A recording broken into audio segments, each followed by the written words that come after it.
Guys, apa kabar? Kembali lagi bersama kami semua di Impact Woman. Dan di minggu ini kita akan membahas mengenai wanita dan kesehatan mental, tentunya bersama Pastor Henny Kristianus. Halo Pastor, apa kabar? Halo Feby, apa kabar? Sangat baik sekali. Pastor, baik kabarnya? Sehat-sehat dan luar biasa. Sehat. Dan juga ada Pastor Ili. Halo Pastor Ili, Halo, apa Feby. kabar? Kita ketemu Hai, lagi. Halo Henny. Ya. Bulan lalu kita sudah bahas mengenai keuangan, dan kali ini kita akan membahas mengenai wanita dan kesehatan mental. Kita akan bahas terlebih dahulu dari marriage woman atau wanita yang sudah menikah ya Kak Ili ya. Yes. Ada begitu banyak pertanyaan pastinya, dan Feby akan bacakan satu persatu pertanyaannya dan akan dijawab oleh Pastor Henny beserta dengan Pastor Ili. Siap. Siap. Oke, untuk pertanyaan yang pertama, Pastor Ili, saat rutinitas yang padat, banyak ibu-ibu yang merasa overwhelmed atau istilah katanya seperti sangat penuh sekali gitu ya. Dan karena hal tersebut, jadi memberi dampak yang buruk kepada anak-anak. Apa sih yang seharusnya dilakukan, Pastor? Ya, overwhelmed ya, merasa sangat penuh. Ya. Ini adalah masalah yang sering dihadapi wanita ya, Henny ya. Iya. Karena kayaknya tuh tugas dan tanggung jawab dan kerjaan tuh nggak selesai-selesai, belum juga ada hal-hal yang rutin. Ini hal yang wajar bisa terjadi.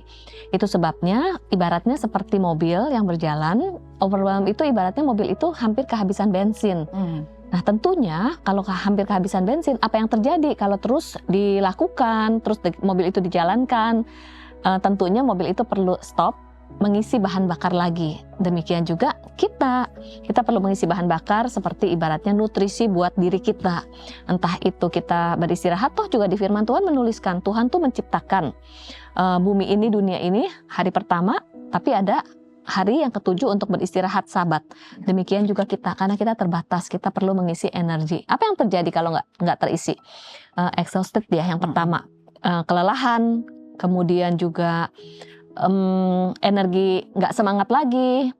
Kemudian selain itu yang cukup berpengaruh adalah depersonalisasi. Depersonalisasi itu berpengaruh kepada diri kita dan juga orang lain. Depersonalisasi mulai kita tuh merasa nggak berguna, kok nggak bisa, kok nggak ada waktu istirahat, mulai mengeluh terhadap diri sendiri, mulai ada inner critic. Tapi depersonalisasi itu juga berdampak pada relasi dan akhirnya jadi emosi negatif, pikiran negatif, kemudian ke anak-anak jadi marah-marah, ke pasangan jadi marah-marah, ke siapa-siapa jadi marah. Ini kan merusak relasi. Ada trigger, gampang, emosional. Selain itu juga inefisiensi di dalam pencapaian, di dalam produktivitas, dan menurun. Oleh sebab itu, yuk kalau kita sudah mulai merasakan gejala-gejala overwhelm, di mana sudah mulai terganggu, ambil waktu.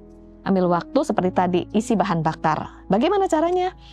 Kita perlu tahu salah satu penyebabnya adalah idealis ya, ingin merasa sempurna, kemudian ada keharusan dalam hidup, idealis. Kita perlu menerima bahwa diri kita tuh ada keterbatasannya. Bagaimana kita bisa memberikan yang terbaik buat orang yang kita kasihi? Bukankah firman Tuhan menuliskan mengasihi sesama seperti diri sendiri? Jadi kita perlu self care banget gitu. Istirahat, terus kita juga tahu kita terbatas, simplify sesuatu yang bisa disederhanakan. Misalnya makanan kalau perlu Gojek karena anak-anak masih kecil, oke lah. Terus kayak gitu kalau rumah masih berantakan karena anak-anak masih kecil, oke lah. Terus kayak gitu kalau ada hal-hal yang perlu ditunda, it's okay karena ada waktunya. Nah ini artinya bukan hidup dalam semua harus. Karena menurut survei, seseorang yang depresi itu karena dalam hidupnya banyak harus idealis, harus sempurna. Nah inilah yang memang kita perlu berdamai dengan diri sendiri. Itu kan dari diri kita ya. Kemudian dari teknisnya kita juga perlu balance living, dalam arti kita tahu mana yang urgent, not urgent, kemudian mana yang important, mana yang perlu dieliminasi, mana yang bisa didelegasikan. Ini adalah perencanaan. Kemudian setelah itu kita perlu berani say no juga, boundaries ya. Orang bisa membangun boundaries itu kalau kita tahu keterbatasan kita. Kan itu kita tahu waktu kita terbatas, prioritasnya dengan siapa. Kita tahu kekuatan kita terbatas. Jadi kita tahu kapan say yes, kapan say no. Kalau semuanya kita terima karena nggak enakan, wah kita bisa overwhelmed. Dan ingat, kalau kita nggak balance, yang terluka itu adalah orang-orang di sekitar kita. Iya. Kalau saya bisa bagiin, saya ingat dalam Mazmur 90 ayat 12 dibilang gini, ajarlah kami menghitung hari-hari kami sedemikian hingga kami beroleh hati yang bijaksana. Kita perlu punya hati yang bijaksana untuk bisa menimbang apa yang kita perlu dan tidak perlu lakukan. Say yes ke siapa, say no ke siapa gitu. Nggak bisa semuanya kita kerjakan. Betul. Karena kata Pastor Ili tadi, at the end of the day, akhirnya output dari hati kita malah jadi nggak baik, melukai semua orang. Nah, kalau ini saya ingat soal prioritas. Ya. Jadi kita balik lagi gini, kita tuh semua pasti punya kesibukan. Tapi apa yang jadi prioritas paling penting dalam hidup kita itu harus benar gitu. Nah, contoh, prioritas kita yang utama gini, hubungan dengan Tuhan. Nah, jangan sampai kesibukan membuat kita jauh dari hadirat Tuhan. Makanya dalam Mazmur 90 ayat yang ke-14 di bawahnya ditulis gini, kenyangkanlah kami di waktu pagi dengan kasih setiamu, supaya kami bersorak-sorai dan bersukacita semasa hari-hari kami. Jadi yang membuat kita feel happy, feel fulfill, merasa sukacita, punya energi, semangat setiap hari itu adalah kasih setia Tuhan. Kita nggak bisa bagi-bagi kasih setiap hari kalau kita nggak menerima kasih Tuhan setiap pagi. Nah, saya percaya bahwa kita mesti prioritas tuh gini, jangan sampai kita terlalu sibuk berusaha menyenangkan semua orang, lalu kita melupakan apa yang paling penting, yaitu Tuhan. Yang kedua, kita mesti ngerti prioritas pelayanan kita yang utama adalah keluarga. Dalam keluarga pun ada tatanan, ya kan? Suami nomor 1 atau istri nomor 1, kemudian anak-anak, baru kemudian orang tua. Ini setelah menikah ya. Kalau sebelum menikah ya tentu prioritas utamanya orang tua mereka, baru kakak adik mereka. Nah, kalau saya boleh katakan gini, jangan sampai sebagai perempuan kita melupakan kodrat kita yang sesungguhnya, bahwa saya kan bicara sama impact woman nih ya, para wanita ya, bahwa yang sudah menikah tentunya harus mengerti prioritas mereka adalah keluarga, bukannya orang lain. Nah, tapi kan Bu, saya harus kerja untuk cukupin kebutuhan rumah tangga. Tapi kita mesti ngerti bahwa sumber utama dalam keluarga itu harusnya suami kita, bukan kita. Kita hanya penolong. Kita membantu suami kita supaya dengan penghasilan kita mengurangi beban suami, membantu kebutuhan rumah tangga. Misalnya contoh KPR, suami yang bayar, istri yang kebutuhan lain-lain. Nah, jangan sampai kebalik. Nah, ini yang membuat perempuan jadi overwhelmed, jadi burn out karena merasa dia sumbernya gitu, padahal enggak. Nah, makanya buat yang belum nikah, yang jomblo, ini penting. Waktu kamu mau menikah, pastikan calon suamimu punya kerjaan, punya usaha, punya penghasilan. Jangan heroik bilang gini, nggak apa-apa deh kamu nganggur, saya punya penghasilan kok. Enggak, kenapa? Sebagai perempuan kita punya resiko lebih tinggi bahwa kita mungkin bisa hamil setelah menikah, berarti kita bisa jadi nggak bisa kerja. Nggak semua kehamilan tuh mudah. Waktu saya hamil Chloe Zoe, anak kembar saya yang pertama, itu saya pendarahan terus loh, 3 bulan di awal sampai harus bed rest. Saya kehilangan pekerjaan. Nah, gimana dengan perempuan-perempuan yang suaminya nggak kerja? Nah, ini yang bikin kita jadi burn out juga. Nah, prioritas setelah itu kemudian anak-anak. Nah, kalau saya kan pelayanan sibuk ya kan Kak Ili, terus ngurus yayasan juga. Makanya harus ada yang kita korbankan ketika kita mengerti prioritas. Yang saya korbankan apa? Waktu senang-senang bersama teman. Nah, saya tidak cari teman. Saya pakai waktu luang saya bersama anak-anak saya. Quality time bersama keluarga sehari itu minimal sejam ya nggak sih? Makan pagi bersama itu kebiasaan saya. Makan siang bersama, makan malam bersama, ngobrol, dan doa bareng sama anak tiap malam. Nah, itu jadi quality time yang penting buat saya. Karena bolak-balik firman Tuhan bilang sama anak-anak, dengarkanlah didikan ayahmu dan ibumu. Nah, berarti kan kita harus punya waktu untuk anak-anak kita. Apalagi anak-anak di bawah umur 12 tahun itu fondasi yang sangat penting ya untuk mereka hidupi ke depan. Nah, prioritas setelah itu ya pekerjaan. Nah, supaya kita jadi berkat, jadi teladan buat keluarga, buat orang sekitar kita, ya kita harus berkarya juga. Nah, menurut aku kalau nggak mau burn out, coba rapiin dulu prioritasnya gitu. Bener kata Pastor Ili, nggak bisa say yes to everyone. Itu sih, Feb. Oke, kalau tadi kan seorang ibu dengan yang sudah menikah. Nah, ini ada pertanyaan dari seorang single mom. Dia suka marah dan emosinya tidak stabil. Pada saat apa yang dia harapkan dan diajarkan itu tidak dituruti oleh anak-anaknya. Itu seperti apa, Pastor? Oke, menarik banget. Marah, emosi tidak stabil karena gak dituruti ya oleh anaknya. Ya, saya mau membahas pertama-tama dari sisi emosi. Kita perlu pahami dulu bahwa emosi itu adalah pemberian Tuhan. Jadi seperti kemarahan, kesedihan, ketakutan, bahagia, sukacita, kemudian cinta itu adalah dari Tuhan. Kalau dari Tuhan berarti sebenarnya ada fungsinya, ada tujuannya. Dan emosi itu diberikan Tuhan untuk kita memahami sebagai sebuah indikator. Ada isu apa yang terjadi. Kemudian kalau emosi negatif, kita sedih, kita marah, apa yang perlu diproses dalam diri kita. Kalau kita merasa senang, kita merasa sukacita, kita tahu apa yang membuat kita semangat, membuat kita senang, itu bisa diperbanyak. Kalau apa yang membuat sedih, takut, marah, itu perlu diproses, itu indikator. Dan juga emosi itu adalah dorongan untuk melakukan sesuatu. Jadi seperti misalnya kita tuh marah, lalu emosi marah itu gunanya apa? Jadi marah itu muncul karena ada ekspektasi yang tidak kita dapatkan. Kemudian marah itu muncul karena ada aturan yang dilanggar. Jadi emosi itu muncul ketika ada peristiwa. Jadi marah muncul karena ada ekspektasi yang tidak didapatkan dan aturan yang dilanggar.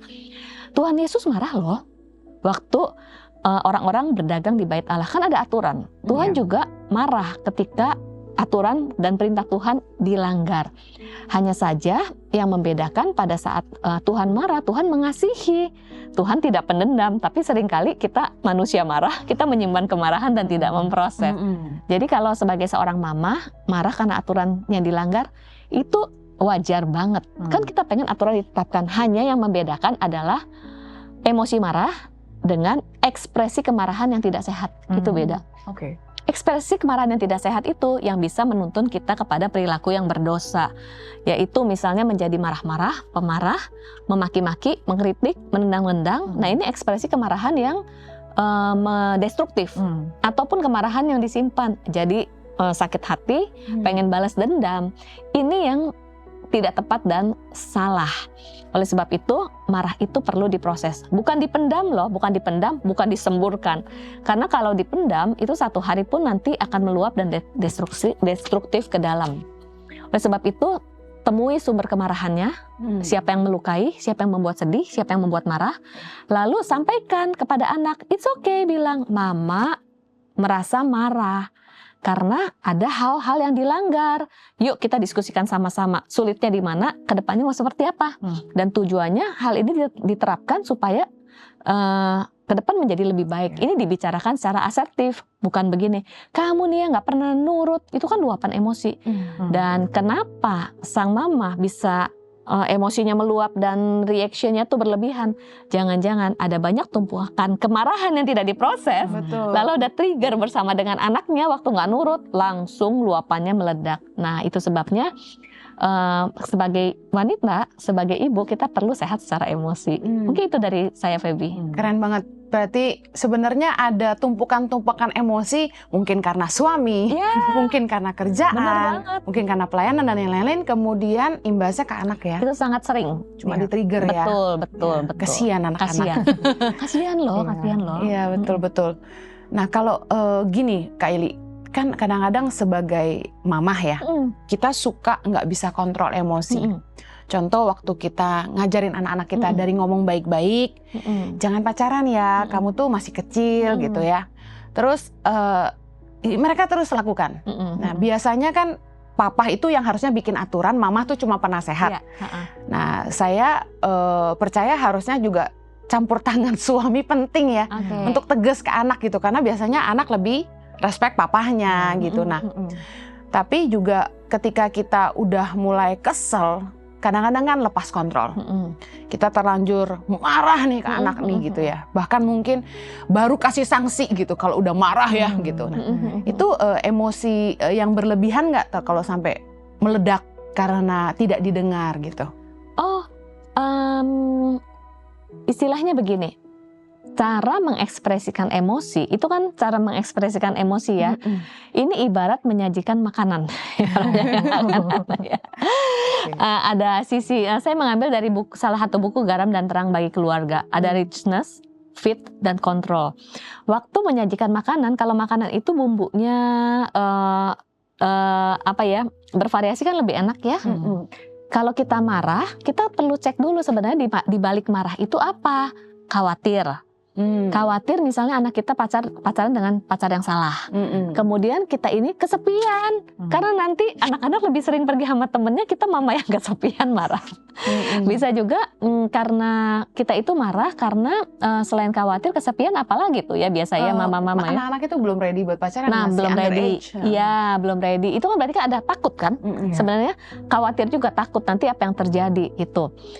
Kita cek dulu sebenarnya apa. Nah, kalau misalnya kita memang khawatir, ungkapkan, mama ini marah karena khawatir. Itu mengekspresikan kekhawatiran dengan cara menyampaikan khawatir. Tapi ada banyak orang, dia capek, dia khawatir, dia sedih, dia cemas, keluarnya marah-marah, makanya jadi meledak. Iya. Kalau aku belajar gini Kak Ili, kalau sama anak tuh kayaknya nggak bisa sama ya, tergantung usia, betul nggak sih? Ya. Kayaknya kalau masih di bawah 12 tahun dikasih tahu masih bisa dengar, Betul. tapi dengan teknis yang baik ya, eye to eye level ya. Nah, saya misalnya anak kita lebih kecil, kita berlutut ngomongnya, pegang tangannya, lihat matanya, bicara dari hati ke hati. Kayaknya gini nggak sih Kak Ili, anak-anak itu lebih mau mendengarkan ketika diberi pengertian yang membuat mereka mengerti, lalu mereka mengambil keputusan berubah. Karena anak-anak tuh dari kecil tuh cukup smart loh menurut saya. Cukup dewasa untuk memproses gitu loh. Oh gini toh. Nah kalau yang sudah remaja, saya ngalamin anak-anak sebelum tidur diajak ngobrol itu lebih nyantol. Katanya alam bawah sadar itu terbuka waktu kita ngantuk ya. Kan ada firman Tuhan. Pada saat ini sampaikan kepada anak-anak berulang-ulang pada waktu makan, pada waktu di jalan, dalam waktu duduk, waktu kamu berdiri, berbaring. Yes, berbaring. Justru pada saat kita men-sharingkan nilai itu adalah di saat non-konflik. Iya, di situ hati anak lagi terbuka. Antara lain, misalnya sebelum tidur, betul. Kemudian makan bersama, lagi di tengah perjalanan, lagi ngobrol-ngobrol acara keluarga. Biasanya justru di acara santai, hati terbuka, kita sama-sama sibuk. Lalu kita mau menanamkan nilai di saat konflik. Pada saat konflik kita menanamkan nilai, itu nggak masuk. Yang akan ditangkap oleh anak adalah emosi kemarahan dari orang tua, dan dia akan terluka. Keren. Ya itu. Dan kan kalau misalnya kita menanamkan nilai, itu adalah satu informasi yang kita mau tanamkan. Namun komunikasi nggak cuma informasi aja. Relasi dengan anak dari hati ke hati, anak bisa bicara terbuka, kenapa dia naksir sama orang itu, apa yang menyantol dia. Kan kalau membahas dari hati ke hati, itu bisa didiskusikan sama-sama, itu lebih mempengaruhi loh. Keren-keren ya. Jadi kalau nyampein apa-apa ke anak, jangan pas lagi ada konflik, karena dia terluka, percuma nggak masuk. Itu keren banget. Yang diingat hanya marahnya loh. Pernah loh, saya jadi ingat banget. Jadi karena saya kesal sama anak, terus udah gitu, anak perempuan saya marah-marah gitu, dengan harapan kalau kita marah anak jadi ingat sepanjang masa kan, dan dia akan melakukan. Malam-malam kita evaluasi, Arna hari ini ingat apa tadi? Apa ya Mam? Saya cuma ingat mama marah-marah. Langsung lo kaget loh. Jadi yang diingat bukan pesannya, tapi marah-marahnya.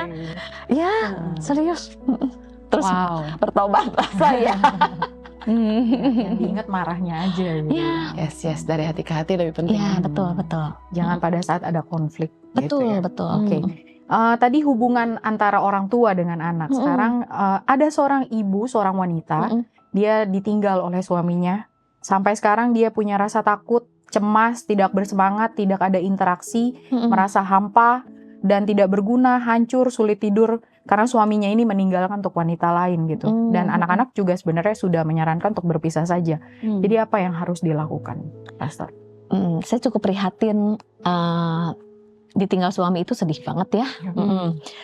Jadi saya bisa memahami ini adalah peristiwa kehilangan. Bahkan menurut data, bagi seorang wanita, hal yang membuat depresi 5 besar teratas adalah kehilangan pasangan. Kehilangan karena kematian, atau karena perceraian, atau karena ditinggalkan. Itu adalah sumber depresi yang cukup signifikan bagi wanita. Pada saat membahas tentang kehilangan, untuk memproses kehilangannya itu perlu tepat, bukan cepat. Beda memproses kehilangan dengan tepat dan cepat. Artinya begini, saat kita mengalami kehilangan, itu kan ada sesuatu yang berarti buat kita, ada sesuatu yang melekat secara emosi. Kalau hal ini adalah sang suami. Namun dalam hidup ini bukan cuman kehilangan suami, bisa juga kehilangan benda lah, atau kehilangan pekerjaan.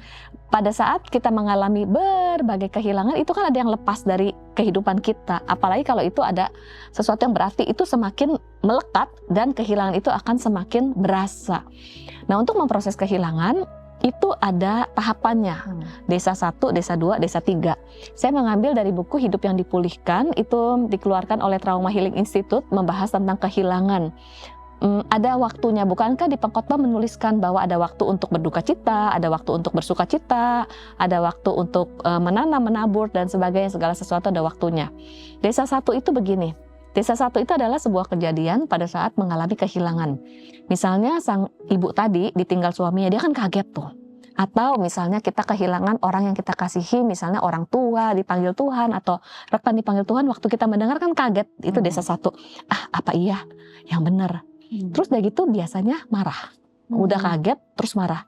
Atau nggak percaya, nggak mungkin, terus marah. Ditinggalkan. Lalu mulai, aduh kok Tuhan kenapa dipanggil? Kenapa ini terjadi? Marah ya. Nah, dari desa 1 ada desa 2, lalu ada desa 3. Desa 3 ini move on. Banyak orang pada saat kehilangan, dia tuh memproses dengan cepat, bukan tepat ya. Dari desa 1 langsung desa 3 move on. Menyibukkan diri dengan kegiatan, kemudian langsung berlari untuk move on. Tampak luarnya kelihatannya baik, tapi sebenarnya bagasi emosi karena kehilangan itu tidak diproses. Dia tidak mengizinkan ke desa 2. Nah, ini akan berdampak di kemudian hari, membawa bagasi emosi sepanjang hidup, dan sebenarnya dia nggak move on. Jadi perlu ke desa 2. Nah, di desa 2 ini yang disebut adalah grieving. Grieving itu adalah seperti berduka cita, kemudian ada ratapan, meratap, mengekspresikan emosi, mengeluarkan, menumpahkan emosinya. Jadi kalau kita lihat saat Daud kehilangan, dia berduka cita. Kemudian juga Tuhan Yesus, Tuhan kenapa engkau, Allahku mengapa engkau meninggalkan aku, itu luapan emosinya. Nah, pada saat di desa 2 memproses emosi itu kelihatannya menurun. Ini yang saya lihat dialami oleh ibu ini. Ada perasaan hampa, tidak berguna, hancur, sulit tidur, nangis terus. Justru izinkan menangis, karena pada saat kita menangis Tuhan memberikan air mata. Untuk saat kita mengeluarkan air mata, tubuh kita mengeluarkan sebuah hormon yang membuang racun dari tubuh dan melepaskan apa yang hilang, dan kita bisa move on. Ambil waktu untuk grieving, bukan cepat tapi tepat. Kelihatannya menurun, tapi it's okay. It's okay, ambil waktu. Apa yang hilang, kita bawa sama Tuhan. Tuhan, saya sedih. Kan 2/3 dari Mazmur Daud isinya adalah grieving. Mengungkapkan emosi, takut seperti di dunia orang mati lah dan sebagainya. Nah, pada saat mengizinkan diri grieving, saat grieving kalau bisa jangan sendiri. Cari teman untuk berbagi, cari safe person. Lalu udah mengizinkan grieving beberapa waktu, lalu lega, disinilah baru bisa berpikir jernih, move on, memulai hidup yang baru, dalam arti bisa move on ya, dan berpikir jernih, keputusan-keputusan apa bisa didiskusikan dan dipertimbangkan. Ini penting banget proses grieving itu. Wow, jangan skip the process. Jangan skip the process. Harus tepat, bukan cepat. Yes. Wow, luar So biasa. good. Oke, untuk pertanyaan yang selanjutnya, ini ada seorang ibu yang dia suaminya bekerja tapi gajinya kecil, UMR. Jualan gak laku, keuangan sedang sulit, biaya sekolah anak, hutang juga belum terbayar. Mengalami rasa cemas yang timbul tiba-tiba sampai badannya katanya gemetar. Jantung berdetak kuat, keringat dingin, dan merasa takut, khawatir, sulit tidur. Harus bagaimana sih kira-kira Pak? Oke. Nah, ini ada dua hal ya. Yang pertama adalah tentang keuangan. Yang kedua adalah tentang cemasnya. Kalau tentang keuangan, pengelola keuangan kita lihat dari episode yang sebelumnya tentang wanita dan uang, wanita dan hutang. Nah, saya akan membahas dari sisi emosi. Ini adalah emosi cemas dan takut. Tadi kita sempat membahas emosi marah ya. Sekarang emosi cemas dan takut itu adalah pemberian Tuhan. Pasti ada manfaatnya. Apa manfaatnya? Ada orang yang bilang gini, boleh nggak saya nggak usah perlu cemas? Justru bahaya loh. Kalau nggak punya rasa cemas, nyebrang jalan nggak akan hati-hati. Yes. Dan akan ketabrak ya. Termasuk milih jodoh. Ya, benar. Nggak hati-hati. Benar, ya. Terus kalau misalnya nggak cemas, ada binatang buas, dia nggak akan bersembunyi dan waspada. Jadi cemas itu adalah untuk kita tuh waspada jika ada bahaya. Kemudian cemas itu pada saat cemas itu akan mendorong hormon adrenalin muncul. Itu akan membuat kita tuh jadi kreatif loh. Misalnya tadi kalau ujian takut gagal. Kalau nggak takut gagal dia nggak belajar. Karena takut gagal dia akan belajar. Ini kan dorongan cemas yang bagus. Yes. Asal porsinya tepat. Itu emosi itu kalau porsinya tepat menjadi driving force yang bagus. Lalu kalau mau public speaking, karena takut nanti gagal dan apa kata orang, porsinya tepat akan mempersiapkan diri. Kalau nggak dia nggak akan mempersiapkan diri. Ya. Nah, tapi berbeda dengan kalau dikuasai oleh kecemasan, membuat jadi lumpuh, lalu nggak bisa lakukan apa-apa, atau cemas untuk sesuatu yang diimajinasi, untuk di luar kontrol, hal-hal di pikirannya. Nah, disinilah yang akhirnya kecemasan itu menumpuk. Sama seperti emosi yang lain, nggak boleh ditumpuk. Kalau kecemasan ditumpuk, terus ditumpuk, nanti akan dikuasai yang seperti anxiety, lalu kayak panic attack, serangan panik. Nah, saya melihat nih ya, mungkin di saat ibu yang tadi sharing, mungkin dia mengalami panic attack ya. Jadi udah tumpukan stres, tumpukan cemas karena keuangan dan sebagainya, tumpukan, lalu ada trigger, dia ada serangan panik. Serangan panik itu kan tiba-tiba sesak napas, gemeteran, keringat dingin. Aduh, apa yang terjadi dengan saya? Nah, itu bisa terjadi. Karena tumpukan, jadi hormon adrenalinnya berlebihan ya.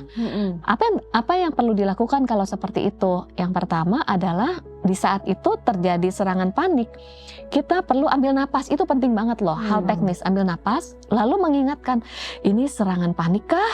Atau ini apa yang terjadi gitu ya. Terus mengalihkan pikiran itu penting. Mengalihkan pikiran, lihat tanaman, lihat yang lain, terus udah gitu, atau bicara dengan orang, atau mengalihkan pikiran. Ini kalau di saat itu.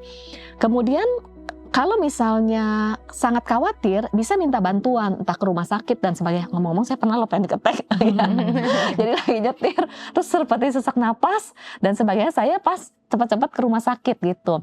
Lalu tenang, setelah tenang ternyata setelah ditelusuri, nah dicek dulu nih benar nggak ada sakit, benarkah terjadi sesuatu. Ternyata kata di UGD nggak kenapa-napa. Akhirnya penting banget loh untuk merefleksi diri. Sebenarnya apa sih yang saya cemaskan, apa yang saya streskan? Ternyata ada loh sumber-sumber stres yang lain, sumber kecemasan yang lain yang saya simpen, saya pendam, dan itu kan meluap. Emosi itu kan nggak boleh dipendam, karena akan meluap. Bentuk meluapnya macam-macam. Bisa ada yang panic attack, bisa ada yang jadi marah-marah, bisa yang ada patah pengharapan, dan kalau sampai over pun bisa ada kepikiran-kepikiran negatif. Dan akhirnya saya mulai menelusuri satu demi satu. Akhirnya saya tahu sumber cemasnya, sumber stresnya, saya sharing dan deal dengan problemnya. Nah, kita nggak bahas deal dengan problemnya karena sumbernya bisa macam-macam, tapi itu cara memproses kecemasan dan emosi yang menumpuk. Kenali sumber cemasnya, itu penting banget loh. Bikin pemetaan. Ya, sekarang kan di Gereja Impact Community Indonesia tuh kami concern kepada kebutuhan jemaat sebenarnya. Jadi kalau ada jemaat yang memang mengalami kesulitan keuangan, bingung untuk kerja apa, usaha apa, makanya kami bikin kelas level up, di mana fokusnya 3. Pelayanan di marketplace ya, mengajarkan jemaat bagaimana berdagang online. Kemarin sempat ada pelatihan digital marketing. Kemudian yang kedua, dalam pengelolaan keuangan, kami punya kelas mengelola keuangan dengan baik. Kami mengundang narasumber-narasumber yang memang ahli di bidang itu. Yang ketiga tentang marriage and parenting. Nah, salah satu kita bahas di Impact Women. Nah, kalau ada jemaat yang memang mengalami kesulitan keuangan dan bingung gimana cara bayar utang dan lain sebagainya, bisa konsultasi ke call center kami. Ada nomornya di layar kaca ini. Oke, luar biasa. Jadi Impact Community punya concern yang sangat besar terhadap masalah-masalah jemaat. Yes, Begitu kan. Wow. Oke ladies, karena begitu banyak pertanyaan yang masuk dan juga pembahasan yang seru bersama Pastor Henny dan Pastor Ili, maka kita akan melanjutkan pertanyaan-pertanyaan selanjutnya di episode yang akan datang. Sampai jumpa!